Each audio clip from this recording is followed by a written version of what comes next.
For now, let's restart the morning meeting. The price of gold, of course, hitting an all-time high in recent days as the dollar continues its drop. Remember when Ben Bernanke and, for that matter, Hank Paulson and now Tim Geithner bailed out the banks, they took all of the risk that the banks created and stuck it inside the U.S. dollar. We've been printing dollars by the trillion.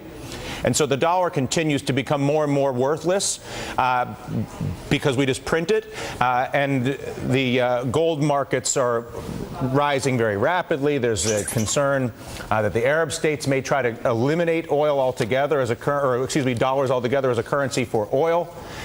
What should you be doing and what should we be doing as we watch the consequences of the Bernanke, Paulson, Geithner bailout bear itself out on the U.S. currency and financial markets? Joining the conversation here, Bill Fleckenstein, the head of Fleckenstein Capital, author of the book Greenspan's Bubbles, The Age of Ignorance at the Federal Reserve. Jonathan Capehart, you can see. Daniel Mitchell, senior fellow at the Cato Institute, a Washington think tank. Bill, what is the greatest risk for people who are not they're not in markets?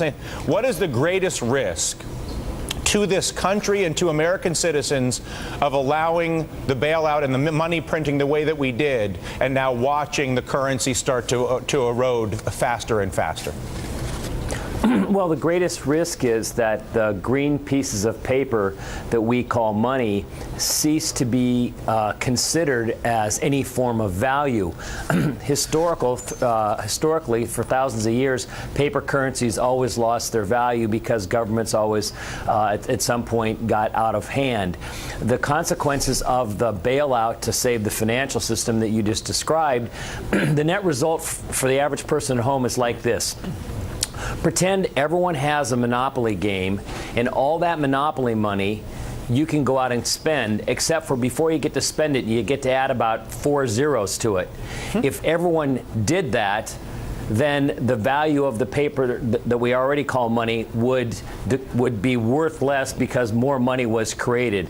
That's in essence what happened, except for they gave, millions of Monopoly games to certain institutions, and a lot of individuals didn't get any Monopoly games. But the consequences for them will be the same. Dan Mitchell, senior fellow at the Cato Institute, your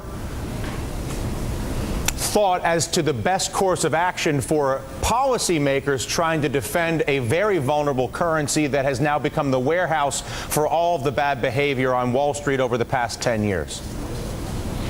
Well, the key thing that should happen is we need to somehow get the Federal Reserve to adopt more of a sound money policy. Here's a little factoid for your listeners. Since the Federal Reserve was created in 1913, the dollar has lost 95% of its value. Let's at least stop the bleeding right now, and that involves a couple of things. It involves the Federal Reserve being independent from the politicians and not trying to gin up the money supply to help Republicans or Democrats get elected, and they have a bad track record on that. And number two, and this is the practical part of it, we need the Fed to begin to soak up all this liquidity they flooded into the markets over the last year and a half because of the financial crisis. This is what has foreign investors spooked. This is what's driving up the dollar. People don't trust the Fed. They worry we're going to be the next Argentina or, knock on wood, hopefully this isn't true, the next Zimbabwe. And for those who aren't familiar, Zimbabwe borrowed fortunes largely from South Africa, and then instead of paying the money back, simply devalued it. There's, I think, one of the bills, I have one in my wallet,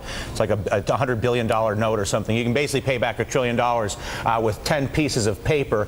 If you were to look at the correlation between the banking practices, Bill Fleckenstein, and the unlimited risk they were taking with taxpayer money to bonus themselves, and now the threat to the U.S. currency, what is the overall, in other words, walk us through the national threat of a worthless currency, or a worthless currency.